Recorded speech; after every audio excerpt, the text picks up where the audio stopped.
All right, you guys, welcome back to the Integration Code where embodiment really meets awakening. I'm your host, Kaylyn Rutkowski, conscious coach, facilitator, and guide in the realms of deep state work, nervous system healing, and all things spirituality. This space is really for those walking the path of remembrance, for those of you who are learning not only how to awaken, but how to live awake. Here we explore the arts of integration, weaving insight into embodiment, spirit into the body, and really expansion into your everyday life. Because I am a firm believer that awakening is not the end of the journey, but it's really where embodiment begins.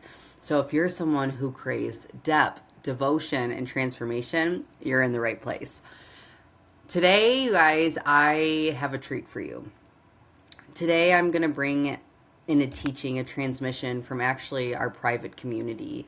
Me and one of my partners over at PureMind, where we specialize in at-home psychedelic care for healing, awakening, transformation, have really been focusing on cultivating community and creating safe spaces where people can really come together and learn. So in our community, we've been hosting, different master classes, transmissions, group coaching sessions, breath work, activations, you name it. We're just weaving it all in. And it's been really fun. And there's a part of us that wants to share this with more people. So today I'm going to share a conversation that we had around shifting our baseline and why this is so crucial when you are really desiring to heal or transform in any way. So hope you guys like it. Let me know in the comments. And without further ado, let's dive in.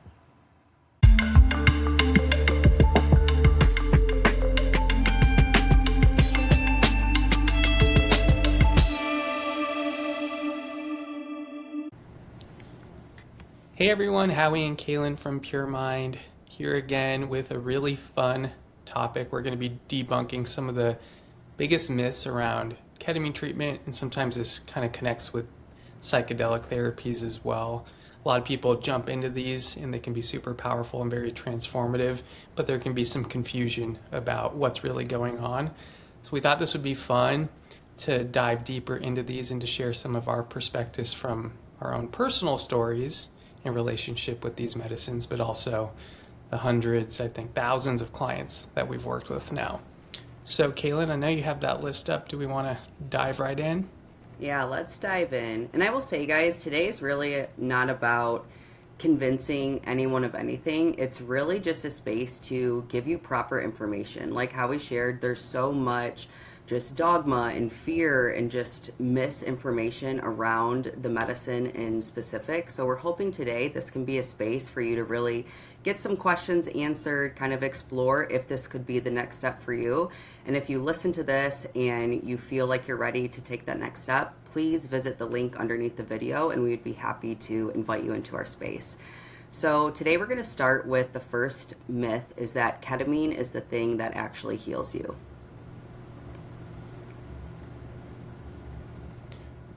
Yeah, and I think there are different situations and relationships with this medicine. It kind of depends on where you're entering the relationship. So from one perspective, it does kind of help you break out of being lost at sea, or drowning in the ocean is one metaphor that I like to use. So sometimes when we're really lost in challenges and we feel like we're struggling and suffering in our life, these different medicines like ketamine can help open up our system and remind us that the sun's still shining. So from that perspective, it's kind of like savior energy, because it's like, I was going to die if I kept going this way. And finally, the clouds broke apart and I saw the sun was still there, and it gave me hope to continue.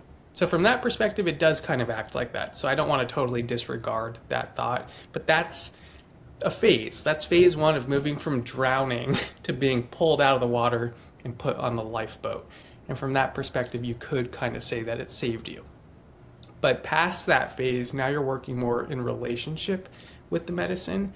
It's less about saving yourself from drowning in pure survival to how do I re-enter the water with a greater skill set, with a different relationship with the waves, so that I can move through my life more gracefully. Because I can't change the ocean. I can't change the fact that I decided to come here to be in the water. So how do I re-enter more gracefully? So short-term phase, yes, it's kind of a savior from that perspective. But past that, we want to move out of savior relationship into how do I become sovereign in my ability to navigate. Yeah, I love that. And I think for us, that's really what makes our program unique is we really focus on the relationship aspect. And I think ketamine does really support you in becoming more available, right? A lot of people are drawn to this medicine because it does create that sense of heightened neuroplasticity in the brain, right? So you start creating these new pathways and kind of start accessing these parts of self that weren't really there. You kind of get out of that survival pattern or just kind of like that subconscious like programming that's running on default, but it's still the integration that's going to really create the thing and really determine whether you actually live what gets unveiled during these sessions. So yes, the medicine can open these doors and give the body an opportunity to tap in and experience something different and to open up what's possible, but you still have to consciously choose to walk through the door every single day. So does ketamine actually heal you? Not in the sense that a lot of us think it does, but it really does become almost like a really strong catalyst or ally to really support you in your journey. So I think, again, if you can approach this from the sense of relationship and knowing that, you still have to do the work, then you're going to get really amazing results. But if you're looking at the medicine to do everything for you, then it can really only take you so far, right? We constantly talk about, having relief. And when you have been struggling for a long time, that's a really crucial piece, right? But after relief, if you want it to become your new baseline, well, then we really have to start looking at relationship. And I think that's where this myth really gets misunderstood. Let's go to the next Exactly. one. Complete. Myth 2, the stronger the journey, the better the healing. Woo, this is a good one. I mean, strong experiences with the medicine can be very healing, but I think it makes things really binary when it's like, oh, if I had this really mystical experience, somehow that's right. And if it was a dud or felt like nothing, somehow that's wrong. And I think the medicine works in mysterious ways. There's a lot we don't understand about it. But if we kind of relate it to life, it's like you don't always get what you want in life, right? You might really want the mystical experience because it's beautiful and it feels expansive. Amazing. Sometimes you get that. And sometimes you get the opposite of what you want, and you have an opportunity to sit with the frustration and disappointment that brings up. So I think it's working at multiple levels, and if we can maintain a more open mind and open heart towards the experiences and say, this is perfect whether I like it or not, whether it's aligned with my preferences or not, it becomes a lot more relatable to your day-to-day experience. So hey, if I can be cool with the session that's really expansive and I can be cool with the session that maybe feels like nothing, now I'm actually more in the rhythm of how life works. Yeah, I love that. And I think too, and we've done a previous training around this, how a lot of people think healing is connected to intensity, right? If it doesn't feel intense, if it doesn't feel like I blasted off or had visions or left my body, then it's not working. And truly, more isn't always better, right? We need to be in a healthy space where, yes, we kind of untangle and unplug from our normal identity, ways of thinking, behaviors. But if it's not in this place that still supports healthy integration, then really you're just chasing peak experiences and it's more of an escapism, right? So it's like there kind of is this sweet spot, and we don't know why sometimes we have these profound sessions and why sometimes they're a little bit more quiet, but we can trust that the medicine is intelligent, that our body is intelligent, and that we're always provided with what we need to get to that next level. Sometimes, like a gentle session can really be that thing that completely reorganizes your nervous system to presence, to safety, to I don't have to constantly be in an intense state to be worthy or to be here, right? That can be profoundly healing. So I think too, with psychedelics, there is this misunderstanding that, intensity is equal to how effective the treatment is. And the beautiful thing about it is, even if you experience nothing, right? You could be sitting in pure darkness, pure silence. You are still receiving therapeutic benefits that are happening behind the scenes, or maybe just not in your conscious awareness yet, right? We say this over and over again, but it's really about learning to speak a different language. And sometimes our body that's constantly been in this state of hypervigilance doesn't need something that comes in and intensifies a nervous system that already has its foot on the gas, right? That's not going to be what's healing.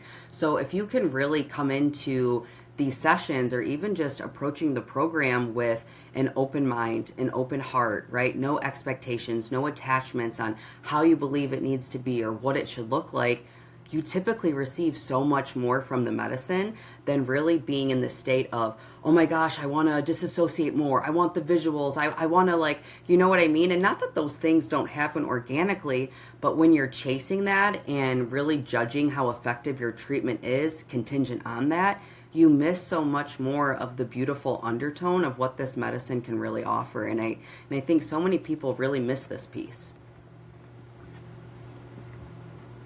Exactly. And just to add one thing to that, I think what most of us want at a foundational level is to feel safe in our life in general. 100%. And so sometimes, like again, coming from the perspective of struggling every day, we associate that safety with feeling better, which is Yeah. intelligent from that perspective. Because if you're struggling every day, you're not in balance. Like that's not balanced to be experiencing mainly darkness in your life. So of course we lean towards wanting light. But once we actually hit a balance of like, okay, I have some easy days, I have some challenging days, I have some expansive emotions, I have some contractive emotions. That's actually the balance that I feel deeper down we're looking to attain. Because if Yeah. we had it easy all the time, that might be nice for a little while because you feel like you get a break from your suffering, but eventually that gets boring. You want a challenge. You just want to know that a challenge is met with some ease as well, that you get a break and it's not just pure intensity all the time. So Yeah. I think, let's say we have a really expansive experience and it's like I had this divine connection. Beautiful. That, let's say that's the flow part. And then Yeah. you have the ebb because we're learning how to stay safe and meet life with more spaciousness. So in order to do that, to not abandon ourselves in life, we have to be able to sit through the contraction as well without needing to escape. So sometimes the medicine, when we've achieved more of that balance, is like, all right, now let's sit with some of the contraction. You can do that with the medicine or you can do it without the medicine. But Yeah. sometimes it's like, I'm not feeling good, so I should go do a session. And then you go into the session and you notice nothing changes. You still feel the Hmm. same way. Because now's the time where the rubber meets the road. Now's the time where you learn to stay with the part that you don't prefer. So you can Mm. actually start developing your capacity to stay present in your life. And that's where the real thing happens. Because I notice for myself, I don't feel happy all the time. Like I have my emotions are like the waves, right? They're changing. It's like high tide, low tide.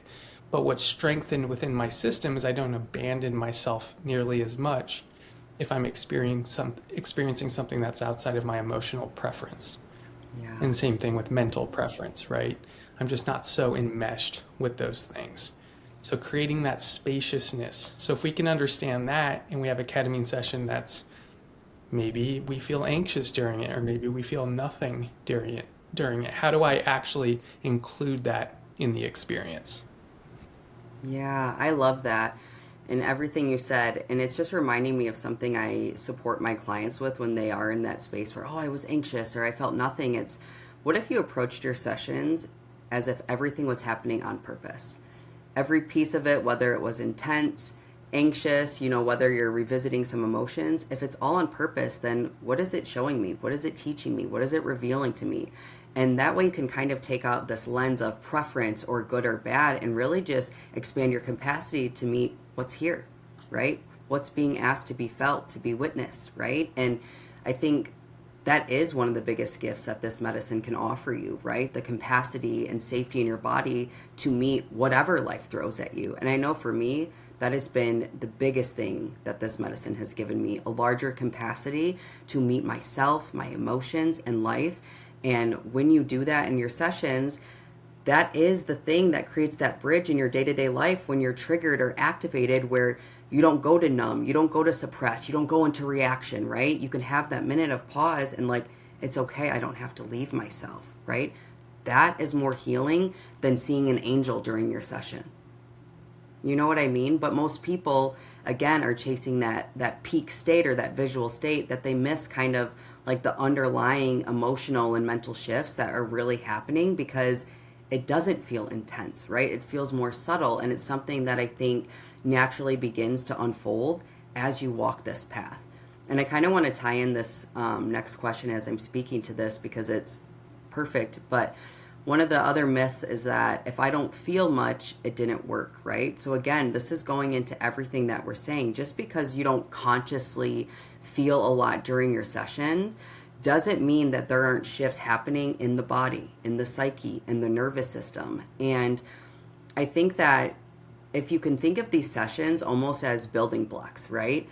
Each one is going to compound and build on itself one after another to create these new ways of being, behaving, relating in the world. So even if you don't notice some big aha or profound shift, know that like each block is getting put in place so that it becomes something that just feels effortless and easy. And one day you're like, oh wow, I just noticed that this thing that was really activating for me isn't having that same response in my body, right? Healing doesn't have to be loud, right? Just because you don't feel a lot or didn't have some profound download doesn't mean that the medicine isn't working, right? So again, it's about relationship, it's about longevity, it's knowing that this isn't a quick fix, but more about relationship.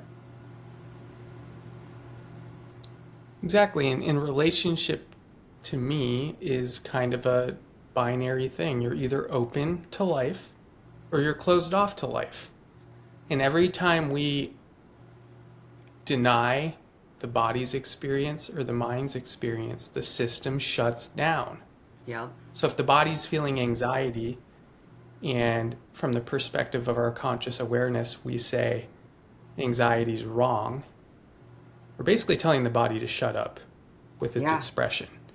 And so the body shuts down, because no one likes to be criticized or told what to do, including your body and your mind. Versus body, I see you. You are allowed to express. I, as the conscious awareness, the observer, don't have to obey the body. Like the body might be feeling anxious.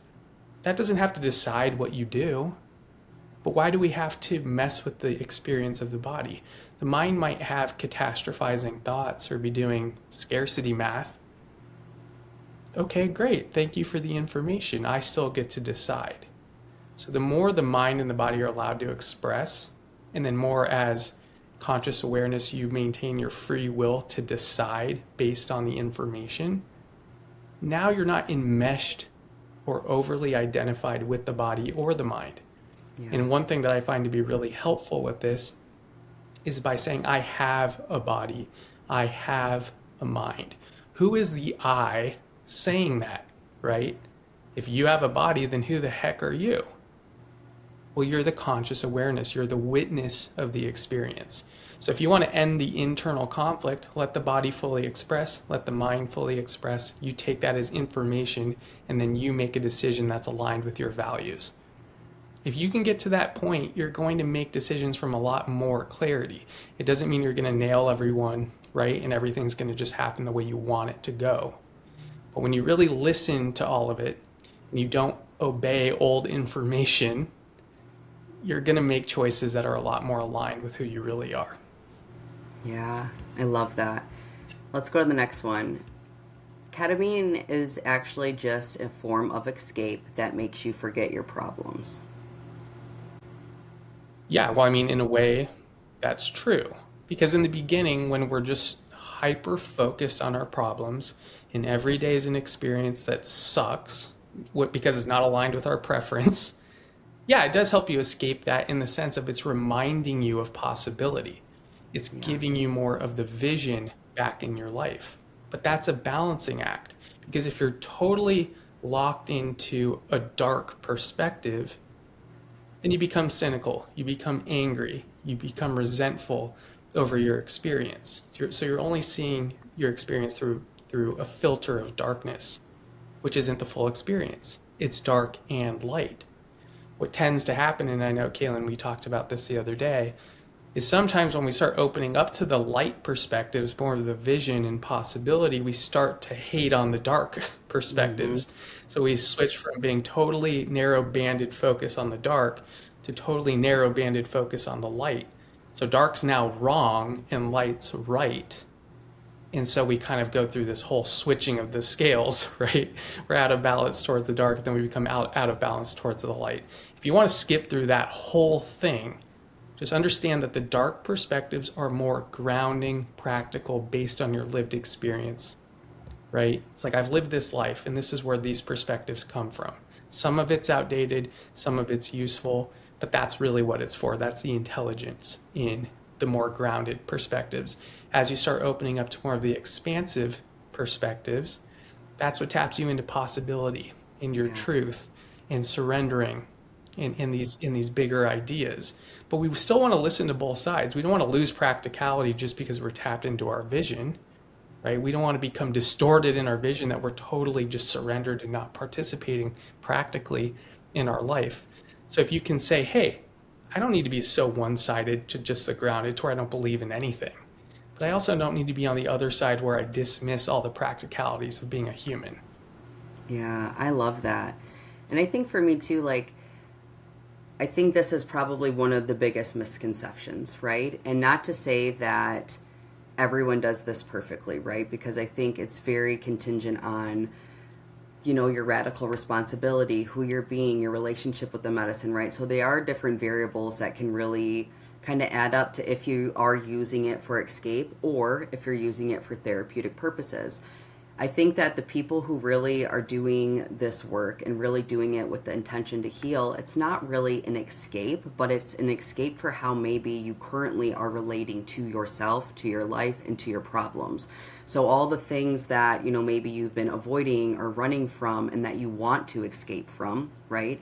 It creates this beautiful environment and space where you can see those things from almost like a different level of perspective, of consciousness, and almost what I've noticed for myself is that I can revisit some of these things without the emotional or activation, right? I don't have that same energetic charge that I typically would. So it's not that I'm escaping my problems, but I am escaping like my nervous system response to those problems or the inner dialogue, right? So it's like, when you kind of enter into that space, it's not about escaping or getting rid of them or away from them. It's more about exploring them from a different level than of perception than maybe you've had access to, right? And when you start expanding awareness, when you start expanding perception, that automatically is going to open you to new possibilities, doors, outcomes, you know, just ways of even relating or having relationship to the thing that you're trying to escape from in the first place, right? So is it really a form of escape? I don't think so. I think it's more of a doorway that you have to stop running from all the things in your life that you've been avoiding, but almost with this complete new like sense of like goggles or lens on so that you really can heal and begin to take the necessary actions and changes in your life to begin moving through whatever you're grappling with in the first place, right? Yeah, and to your point with the new perspective and kind of that more aerial view you get, it is kind of a way, an escape from the over-identification with the body and the mind. It's like, okay, now I'm more merged with the observer or witness consciousness in this state. So, I can see the patterns, right, that are playing out. As an example, it's like, I can see how in my relationship I'm kind of showing up like a jerk, right, from this perspective. And it's like, great, you see the pattern. That would be the aerial light side of things. And then the grounded dark side asks, okay, now what are you going to practically do about it? What's a step you can take to rectify that? It's like, well, I could do X, Y, and Z. Good, do it. But this is how they balance out. Like, people are always like, how do I change my behavior and all this stuff? It's by actually honoring the shadow side, because the shadow side is the one asking that question. Great, cool vision. What's practical? about it? Yeah. How do we Yeah. bring this back to earth where the shadow exists? Because if you ask that question, you actually listen to that intelligence instead of hating on the shadow side, really viewing it as this is what grounds it. Now you get the benefit of both. And the more you tap into vision in the aerial view and bring it back down to earth in terms of practicality, the more you'll have access to, because you're a good grounding cord for the information. You take insight and you translate it into physical, behavioral, or action change. And so it's about simple steps from the grounded perspective because it's practical, right? It's heavier. From the aerial side, it's like you see the whole lay of the land, but you're not moving from that perspective. You're not in a body from that perspective. So I think it's really important to understand that both are so critically important in balance Yeah. if we want to use this medicine effectively and not feel like we need something from it. Yeah, and I feel like everything you're speaking to ties into the next myth about the medicine does all the work, right? And I think we've kind of touched on this throughout many of these myths, but you know, we know people, right? And I'm sure if you're listening, you know people who have done multiple sessions, multiple ceremonies, right? Retreat after retreat, all the ayahuasca, right? And you realize that their day to day life is completely unchanged, right? So why is that, right? If the medicine did all the work and the insights were enough, then all of us would be healed. Information isn't the same as embodiment, right? And we're in a day and age right now where information is everywhere. People have Google, Chat GPT. You can know a lot of things, right? All of us have access like this, instant. But that isn't the thing that actually creates transformation in the body, right? This is why in our program we so heavily focus on what are you doing in between sessions, right? What does your integration practice look like? Who are you choosing to be? Because it's one thing to touch these profound, insights, or to have these big awakenings around who you are and what you're here to do and aspects of yourself. And it's a completely different level of personal responsibility to actually walk that path and live it, right? And that's the difference in collecting experiences and really becoming changed, right? Really becoming someone who's transformed. So, like we said, the medicine can be really great of opening doors, expanding perspective, opening you up to new possibilities. But if you're still choosing to be the same person to try to meet those things, then life is only going to take you so far, or the medicine is only going to take you so far, right? So it really is about cultivating a deep state of relationship with the medicine, and also knowing that the profound shifts aren't happening in the session. They're happening in those small micro moments in between sessions in your regular waking window of who you're choosing to be, right? That's really where change gets to happen. That's where you teach the body and the nervous system, or even your identity, some evidence and buy-in that, hey, this beautiful idea or perspective that I have is safe and it feels good to me. And the more that you actually do that, the more that those pathways and insights and ahas that you touch become you, instead of actually just being an idea or something that's percolating in the mind, right? There's a huge difference. Exactly. And I think, obviously in the ketamine session, like when are tapped into more of that expansive dissociated state, we see our parts more clearly. Like I Mm-hmm. said before, we see the body, we see the emotions, we see the mind, we see the thoughts. But we're like kind of over here witnessing it, and that's a lot more obvious in that state. Yeah. So it's like, how do I hold this spaciousness in my day to day to where my body's still allowed to have its experience, my mind's still allowed to have its experience, and I'm still allowed to choose? None of those things have to, take over the direction of where the car is going. And so this is where I think a lot of this stuff gets confusing between agency and surrender. It's like, what's surrendering? What has agency? It's like the body, when it's fully allowed to express, doesn't express from its distorted perspective. So, for example, and Kaylin and I were talking about this, anger is intelligence in the body in its pure form, about establishing boundaries in your life. When someone crosses a boundary, you feel anger. So it's saying, hey, we need to establish a boundary here. when we don't allow the body to express that intelligence, that anger gets pressurized and it turns into resentment or rage. So it becomes this amplified version of it. And so it all starts with allowing your body to express cleanly without you suppressing it, so that it doesn't turn into its overpressurized, distorted version of itself, and you can actually get the clean signal. So when everything's allowed, which is the first step, body's allowed to feel, you can actually get the clean intelligence that your body's trying to give you. Yes. And sometimes it might be a little outdated, right? It's working on old intelligence based on your past, and it says thank you for sharing that, but we're in a new environment now.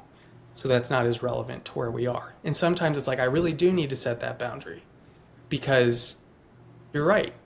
Like, I'm not honoring the system, right? This boundary is being crossed, and I need to listen to that. So it's just about not shutting it down so it can't express, and then you deciding, is this intelligence relevant to where I am right now? Yeah. And this is so important, because so many of us were in this binary thing of shutting everything down that we've decided is wrong, like anger, sadness, shame, guilt. And every time we do that, we don't actually get the intelligence that's trying to help us in our journey. So acceptance of the full experience is the first thing to remove the distortion. Then you get the clear signal, and then you get to decide. So this is how we kind of work it backwards. But again, from the ketamine perspective, where you see things clearly in that spaciousness, that's an opportunity for you to land that spaciousness into your day-to-day life, so that you're less reactive and more responsive and have a higher degree of responsibility. I love that. That's perfect. Let's go to the next one. Myth 7, one experience will completely heal me. Yeah, I mean, this is an interesting one. I think the definition around healing, obviously people are going to view that in a lot of different ways. So it depends on your definition of healing. Also, one experience, I mean, there can be really big experiences that can really shift the way you relate to your life, which is amazing. So that's definitely possible. But in terms of probability, it's going to be smaller changes compounding over time. Yeah. And sometimes when we go through this like all or nothing, like I have to change my whole life in one session, it can just add more pressure to the system, like I was just talking about, which creates more distortion in your experience. So the more it's like, hey, we don't have to do this perfectly. Body, you don't have to feel any certain way. Like, I'm not trying to micromanage that. Mind, I'm not trying to micromanage your thoughts. I'm just going to take in the intelligence. I'm going to decide what's relevant, and I'm going to act from there. If you can do that in a relaxed way, not like you're trying to nail life 10 out of 10, but like, okay, I'd like to make decisions from more clarity. Yeah. I think that's the best way to do it, in a healthy way where there's really low pressure, so you can actually get the clear signal, not these really amplified, distorted versions.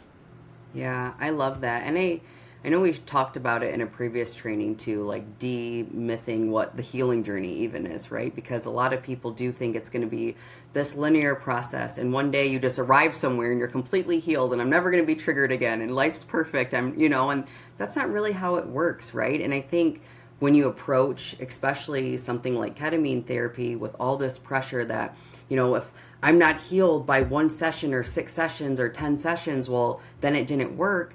You're really missing, again, that space of cultivating a deeper sense of relationship, one with yourself and your own body, but also the medicine, right? And what we know is that, like, healing is layered. It's cyclical, right? There's going to be seasons where things feel kind of stable and they feel good and you're living life and you feel like you're in a summer.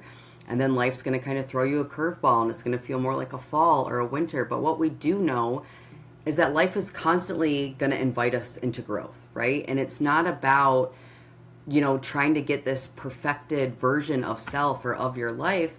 But I think real healing is more about expanding capacity to meet all of it, to embrace the full spectrum of what it means to be alive. And I think that when you can come into these rooms and spaces and treatments with that in mind, that it's not about being perfect, or it's not about, never, being triggered again, but really just increasing my own capacity of aliveness, then there's always going to be that deeper level of healing for you to access, or even of your own self-expression or of potential, right? Because healing is never going to be done, right? All of us are going to be healing and evolving and growing the whole time that we're here inhabiting this human experience.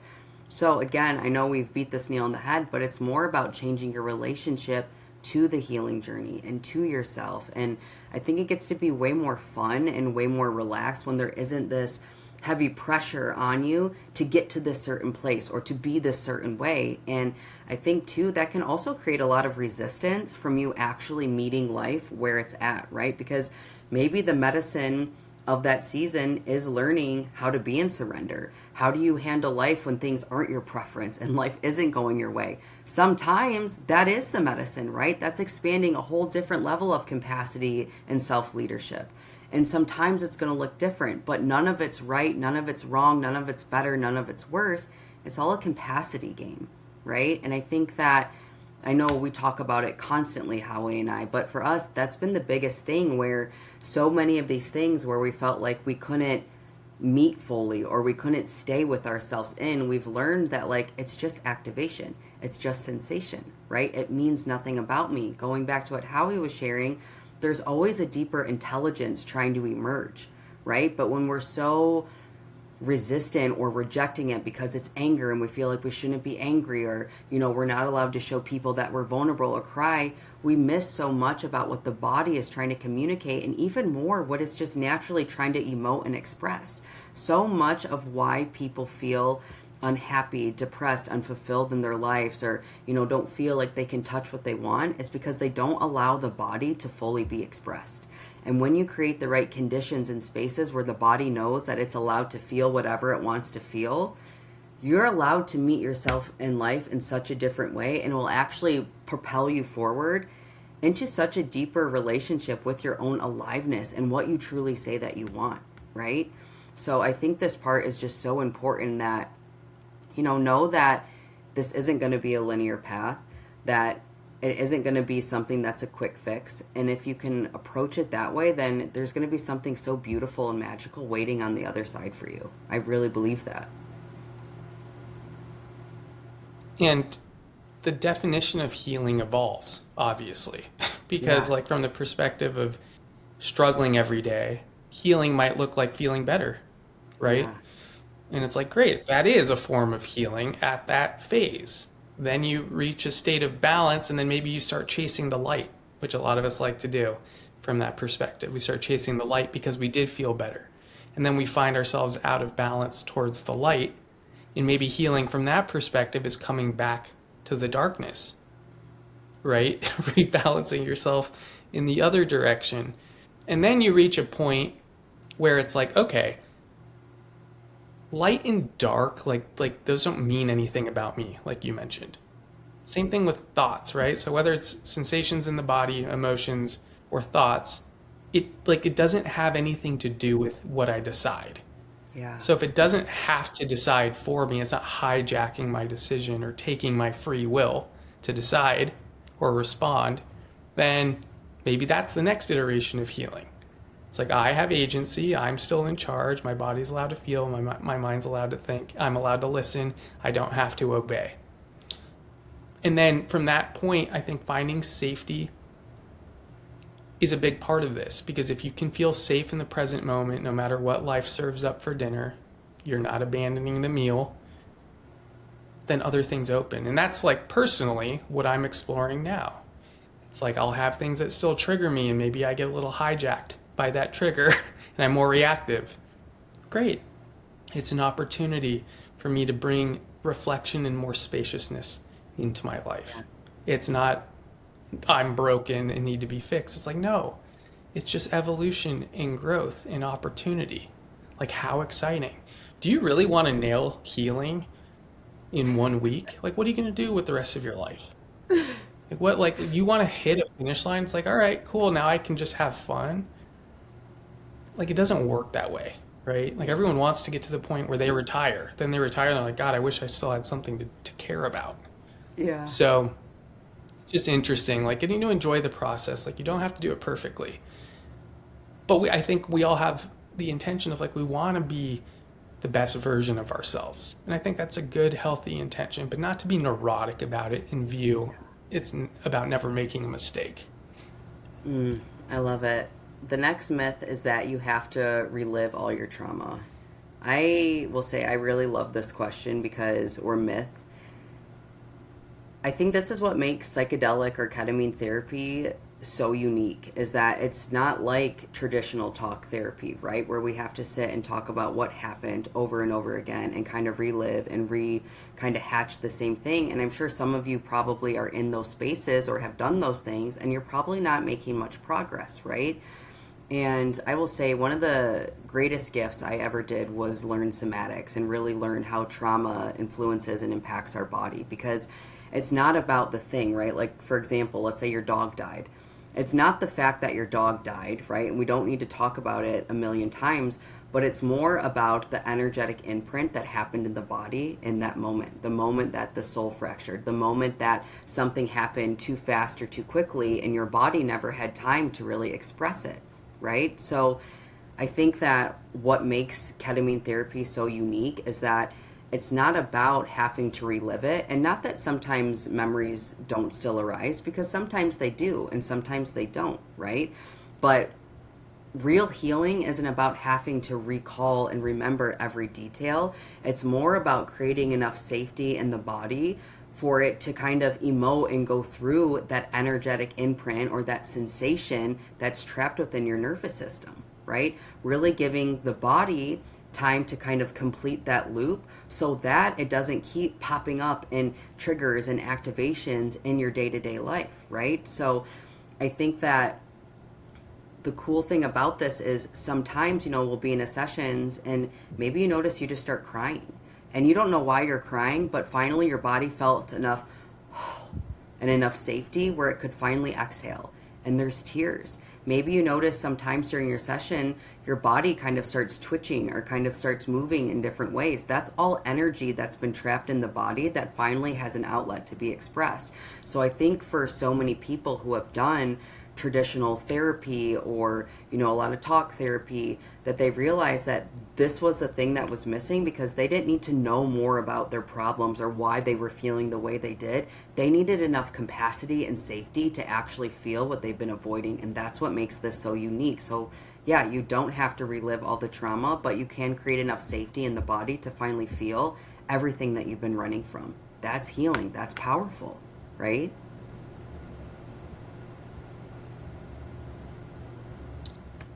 Yeah, I mean, the charge lives in the body, and depending on when you experience trauma or pain, like for instance, if you're a kid and you're traumatized or neglected, like you really don't have a lot of options. You basically have to dissociate because you can't stay present inside of intensity when you have no way of discharging. Like Yeah. it'll literally fry your system. So we learn dissociation as intelligence to stay alive. And that's why when we talk about like victimhood, and a lot of times people are like, don't play the victim, blah, blah, blah. I'm like, well, you were a victim at one point in your life. So, like, that's not just some made up thing in your head.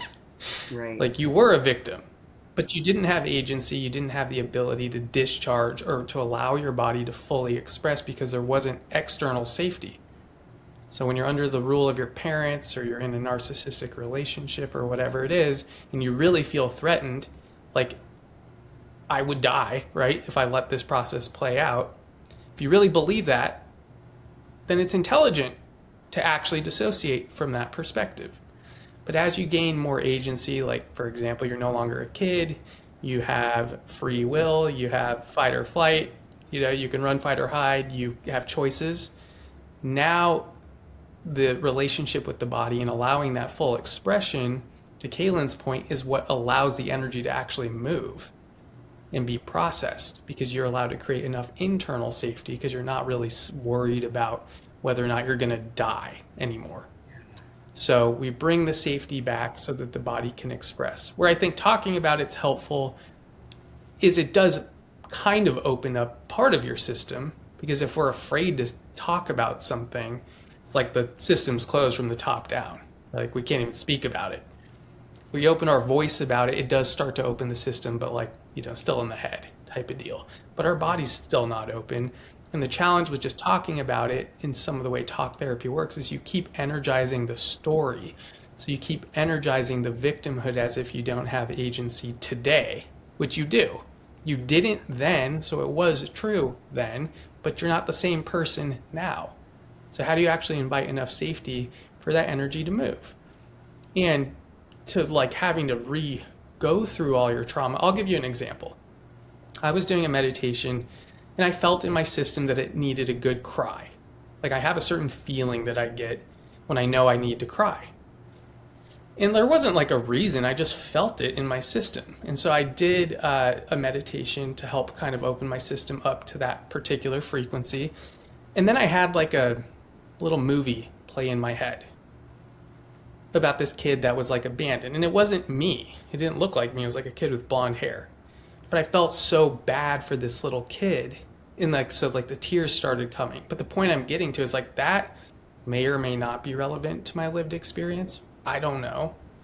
But who cares? It got the job done. Like that vision opened it up and I was able to release. And then I felt catharsis for my system discharging. So I think we get so like fixated on the story, but the story is often symbology just so the body can actually emote and express.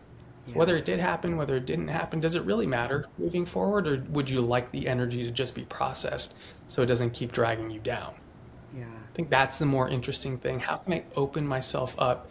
How can I create enough safety so that my body in its own time can let these things go? Yeah, and this next one ties into this beautifully. Feeling worse means it's not working. And I think we've kind of already touched on this, right? It's not that it's not working, it's really creating the channels where, you know, these unfinished experiences finally have space to move, right? So it's not uncommon that when you start this therapy that, you know, sometimes you notice you feel a little bit more anxious or a little bit more fatigued, or, you know, maybe you start kind of feeling a little sad and everyone's like, oh, this isn't working, it must be wrong for me. And it's not. It's just that it's finally giving the body time and room and space to really do what it's been wanting to do for years. It's been bracing, it's been protecting, it's been holding everything together. And the medicine starts creating these pathways and channels where it's like, oh, I actually don't have to hold all of this anymore, right? So, and again, like Howie's sharing, you don't have to know why you're feeling more anxious or why you're feeling sad, but can you just create enough space where you allow yourself to cry? And if you're angry, allowing yourself to be angry, because that's what the body is actually wanting. And then it's almost like we've shared this before, but it's like a hose that's been kinked. Once you start the therapy and that kind of gets unkinked, there's a flood of emotions, right? There's an array of emotions that come up, but then it kind of gets more balanced. It kind of gets more stable. So if you're someone who hasn't been connected to your body and isn't really connected to your emotion or sensations, then yeah, it's typical for you to feel a little bit more intense or a little worse at the beginning, but know that it's also just a phase and it does kind of find a new equilibrium or balance point in the therapy. But actually, this is a sign that the therapy is working beautifully for you. Not that it isn't working, that it's actually starting to get to the root of maybe the anxiety or depression or whatever it is. I really like that analogy of the kinked hose, because I think, and I like to use the dammed river, but similar idea, is that when we have resistance or we're judging things as right or wrong or working or not working, that's what we're doing, is we're kinking the hose. And so I think if we can start just looking at the experiences, it's perfect as it is. That doesn't mean perfect means I like it or it feels good. We're not talking about that stuff, or that my mind only has good thoughts about it. We're saying it's what's happening here. How can I be in relationship with what is without turning it into a right versus wrong? And I think this is really important, because that's what unkinks the hose, in my opinion. When you say this is what's here, I honor what's here. I don't have to like what's here. I don't get a gold star for pretending to be grateful for it right now. But it's what's here. How can I stay and not abandon myself? We keep that hose open. And then the energy is able to move. And as Kaylyn mentioned, sometimes when the energy moves, a lot of the suppressed things have to move. A lot of the things that were so pressurized that they felt like they were screaming for attention finally get to show up. And it can feel a little volatile as that pressure dissipates. Again, if you're someone who suppressed anger and now you're just deeply in resentment and you're deeply in rage and frustration, Well, it might come off a little strong in the beginning because there's a lot of pressure buildup in your system. But if we stop turning pressure into wrong, just pressure is a sign of repression or suppression. That's how pressure builds up. Oh, I opened the system, I unkink the hose, now the water gets to move. So rather than turning all these things into moral rights and wrongs, good and bad person for the way your body's feeling, and just like, it is what it is, how can I be more here and more accepting? That's how we keep the system open. And then again, from the perspective of deciding, we don't have to let a pressure release dictate our next decision. I mean, that sounds kind of ridiculous, right? Like you're going through a big hot mess moment and it's like, now let's decide from this hijacked perspective what to do next. So we want to keep the system open, allow energy to move, but still have enough spaciousness to decide from both a practical standpoint, right, the grounded dark side of things, and from the aerial expansive perspective of possibility, the light side of things. We want to consider both and decide from there. Yeah. The last little thing I want to add to this is, and I'm sure you would agree with this, from coaching thousands of people and walking them through these portal ways, is that most of this feeling of, being stuck or suffering really comes from this. It's our resistance to what is, right? When I shouldn't be feeling sad, I shouldn't be feeling angry, my life shouldn't look this way, right? And all that does is just keep adding layer and layer of resistance and separations from where you are at now and where you really desire to be, right? So again, I know we've expanded and talked on this topic many times throughout this training, but there isn't like a hierarchy of emotions. There aren't good emotions, there aren't bad emotions. It's simply sensation, it's information. And when we stop neglecting and rejecting the intelligence of the body, you get such deeper clarity and insight into how to really support yourself to be well resourced in the season, even when it's not your preference, right? So I think that if you're noticing like that you're coming up against these like edges and you keep getting to the same place and you're feeling kind of stuck, maybe it's time to really look at what is the thing that I'm resisting the most? What is the part of me that I'm rejecting? And what does that part of me need to be more supported and resourced? And that would be really healthy integration to really propel you forward. So I just wanted to add that last piece to that. Let's go to the next one. And well, just one thing I just thought that really, really clicked when you said that. That Yeah. feeling stuck is that pressure buildup, right? It's like the water's stuck because the hose is kinked. So it's like a real sensation of I can't move because the internal pressure is too great. But to your Yeah. point, that all has to do with the resistance to what is. Oh, I shouldn't be in this situation. Says who? That's the Yeah. situation you're in. It's like delusional for us to think it should be different than it actually is. Like we have any idea what that even means. And I know for myself, like I so desperately wanted to reach some future where I felt okay. And like the path I've taken, like I've checked some of those boxes, some of those things I haven't. And some of the things I just don't even care about anymore because I feel safe in my own experience. Like I started to realize how many of those things came from a place of not feeling safe in the present moment. And once I felt safe, it was like those things weren't that relevant anymore. So Yeah. it's kind of like a bait and switch sometimes with life. And again, I think sometimes it's about rebalancing, sometimes it's about just learning to be with what is. And if you're actually cool with what is, do you really need it to be different? It's not that we don't have goals and mission, but that comes from a much greater place of clarity. It doesn't come from a place of trying to find safety in a future. So I think there's something interesting about that. Yeah, I love that. Let's go to the next one. And this is one that Howie and I talk about a lot. That once I'm healed, I will never struggle again. So I think, yeah, there's levels to this idea, and what do we mean by struggle? Now, when we layer resistance on top of our direct experience, it can make something that's challenging, maybe that you're struggling through, feel like suffering or insufferable or impossible, like you're stuck, like you're carrying a 200-pound backpack and you're walking up a steep hill. So it's like, good luck, like you're not going to be able to do that. So I think a lot of what we're really referring to is we don't want to resist life. Because challenges can be fun if there's not all this extra baggage that you're carrying around. It's like, so what? It's a challenge. Like, I know I'm going to learn and grow, but I'm also carrying this heavy thing with me. Like, now this just absolutely sucks. So Yeah. I think when we can get into greater acceptance of our body's experience, our mind's experience, we drop a lot of the resistance to what is, and then the suffering diminishes a lot. So in the way I would define suffering, which is resistance. So struggle a little different, because struggle could just be challenges. Yeah, sometimes you're going to be tested. Yeah, sometimes you're just going to absolutely hate it. That's okay, right? That's part of what we accept. But do I have to layer that into now this moment's wrong? Yeah. I love that. And again, I know we've said this many times, but healing isn't about like never being angry or never being triggered or always being high vibe. Like, that's not really what healing is about. It's more about expanding and changing your relationship to whatever you're experiencing, right? And I think true healing is when you learn that, oh, I can move through this a little bit quicker than I used to. I'm trusting myself more.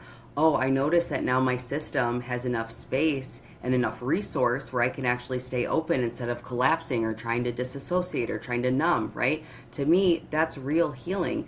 Hello, we're all human here. I still have bad days. I still get angry. I still get triggered. But the way that I relate to those sensations and emotions are so much different than probably 5 years ago or 10 years ago, or what I make those seasons mean, right? To me, that's been the healing journey. It's not that it looks perfect and every day goes exactly as planned, and I never, feel like I regress or get triggered or activated. But the way that I meet that and the way that I carry myself through it is completely different, right? And I think that when you can approach healing in that way, and when you realize that, hey, I'm still allowed to be human, right? I don't have to be this perfected self all the time. You really can then kind of relax and realize that, like, it's all okay, right? Who says that you aren't allowed to be sad anymore, right? That's one of the textures and tones of life. We came here to experience sadness. We came here to experience frustration. We came here to love and to grieve and to do all those things, right? So healing doesn't bypass the human experience, but it expands the capacity to be in your human experience and to be in your life in such a different way, right? So I think that the whole healing industry has really become, really westernized. And I think that it is really, like, to me, I'm always going to bring it back to relationship. Like, I will die on that soapbox. Healing is relationship. Life is about relationship. And when we can meet it and kind of approach it from that paradigm and perspective, it comes so much more or less about like trying to get somewhere or fix something, and really just about having safety and presence and capacity, right? There's the difference. And to your point, like with the relationship and moving down the layers, like, so a lot of us are starting from this binary: feeling angry is bad, feeling happy is good, right? So we're up here, like that layer is totally rejecting a whole half of experience. Like, all these contractive emotions are quote unquote bad. Then we get in the process of, okay, how do I accept my body's experience? So I'm trying to get to a point where I'm not judging contraction is bad, just as information, or expansive is good. It's all just information. It's all just balance. But when you really get into the foundation of it, and I love that Kaylyn says this, it's all encoded with information. And when this information is not expressed, it raises in amplitude. The pressure increases because it's crying for attention. It's crying for expression. So once everything's allowed, you strip down all the distortion into the clear signal. So even like a word like anger, which has a lot of baggage, right? Like, a lot of us, because we've dealt with angry people that have projected it onto us, etc., we view it as bad. But what if angry was redefined as setting boundaries? Your boundary setter. Is there so much baggage with that word? No. So if I was actually in touch with my boundary setter and listened to it, it wouldn't turn into resentment and rage, the distorted expression of it. So it starts with acceptance, but then getting into the true intelligence, and it totally changes the meaning of emotion, because it's like your body feels it, and then you're like, oh, it's giving me information that there's something I need to look at. perfect. Like, thank you. Take it or leave it, right? At that point, you can decide what you want to do with it, but you let it share the intelligence. And so I think it's just, if we want to reduce suffering, can we reduce the distortion by making the full expression okay? And then can we get into the true intelligence of what each emotion's actually trying to provide us with? And it's kind of like if you're on a little council and you listen to your dark side, right? That's your more practical side, human side. And then you listen to your light side, which is more of your possibility and expansive side. It says, okay, with all the information everyone shared, what's the decision I want to make that's most aligned with my truth? If you started doing that, you're going to navigate life in a much more interesting way and have a relationship with your emotions where you actually find them helpful versus something that's good or bad. Yeah, I love that. That's perfect. So for our last myth, and I think this is such a good place to end it, is that ketamine is addictive. So there's different ways to think about addiction. So a lot of times I think people are associating it with, like, is it physically addictive, right? Right. Like opiates or, some other recreational drugs, or even like alcohol, right? Like if you stop drinking and you're on a bender, it's like you're going to have big physical withdrawal. Yeah. So it's not really addictive from that standpoint, because like you can stop doing ketamine and it's not going to have a big rebound effect in your system. Right. But it can be psychologically addictive if you're someone that is not good with staying when they're uncomfortable and is always trying to escape. But you could replace ketamine with basically anything that you use to escape. So it kind of falls, in my opinion, more under that lens, is that it can be a tool for escape, just like doom scrolling on TikTok could be a tool for escape. I think it fits more into that category. Yeah, I completely agree with what you said, Howie, because I think it is a really kind of nuanced conversation, because I think dependence in the physicality and like the physical body, like I think this question is implying, absolutely not. It's not going to do that, right? You're not going to have withdrawal. It's not going to do anything like physically in the body. However, I do see though with some clients or certain personalities where on a psychological level, yeah, it can become addictive, right? But this is why in our spaces, we're so intentional about integration, structure, accountability, right? All the things that happen outside of the sessions, right? Because we don't want this to be something that is just a form of escape, or have people who are constantly just renewing to chase peak experiences. And if that's what you want to do, like, that's great. And you're missing so much more of what the medicine has to offer you, right? So I think too, there's an invitation here to be really radically honest with yourself. And this is why we're constantly checking in with our clients. How are you feeling? What's been moving? Is this still helpful for you? All these things to really try to help you have deeper insight into who you're being and your relationship with it, right? Because maybe it isn't for everyone, right? If you are that person who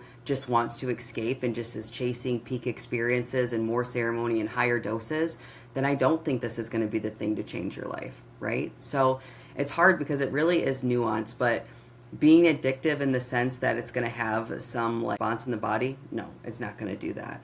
However, if you are someone who notice you do have more of an addictive personality, or is kind of looking for that kind of quick hit of dopamine and escape, well, then I would really invite you to make sure that you have proper support, community, right? And just structure around these sessions to really kind of keep yourself in check, right? And that's what we're here to do, is to help support you in that.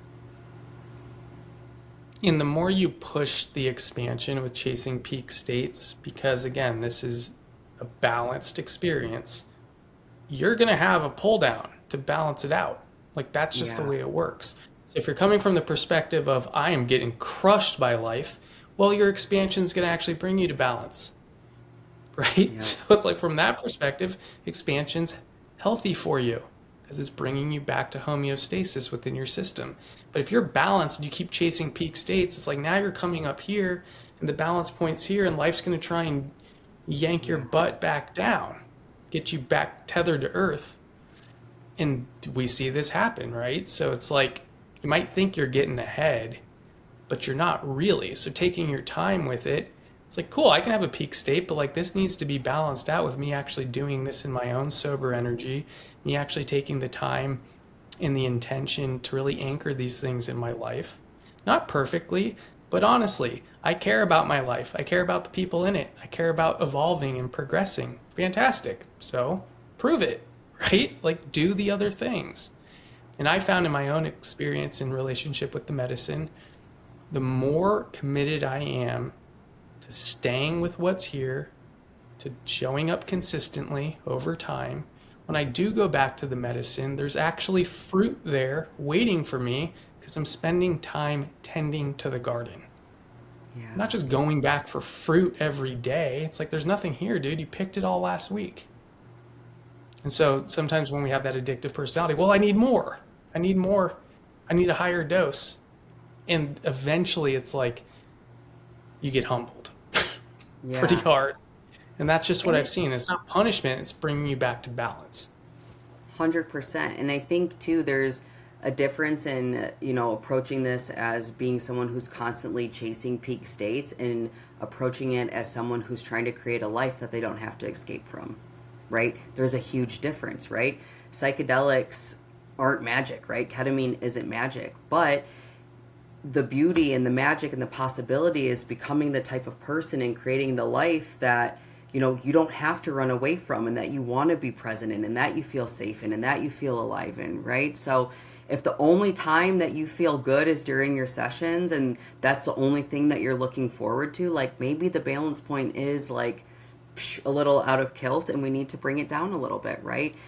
To me, this therapy, psychedelics, aren't supposed to be something that completely change your life, right? Like, it's not supposed to be like, this is the magic thing, this is the cure, but it's supposed to be a catalyst and a tool and an ally that help like change the tone of your experience, right? There's a huge difference when you think about it that way, right? It's not a quick fix, but it is really something that can really expand your capacity to really live differently and to be a different person within your life, right? And I think that's the whole goal here.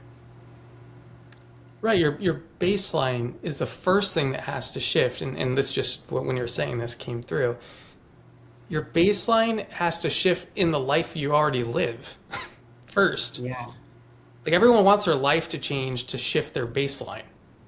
Well, when I have all this crap, then my baseline will shift. And it's like, no, you shift your baseline in what you're already given. Yeah. Show us that you can stay open to your life as it is. And if you're like, okay, cool, I'm open in my life, like, I'm cool here, I don't need to escape it. The paradox of that is you're so unattached from some future identity because you're so okay with who you are and who you're becoming that it's almost like you open up Pandora's box.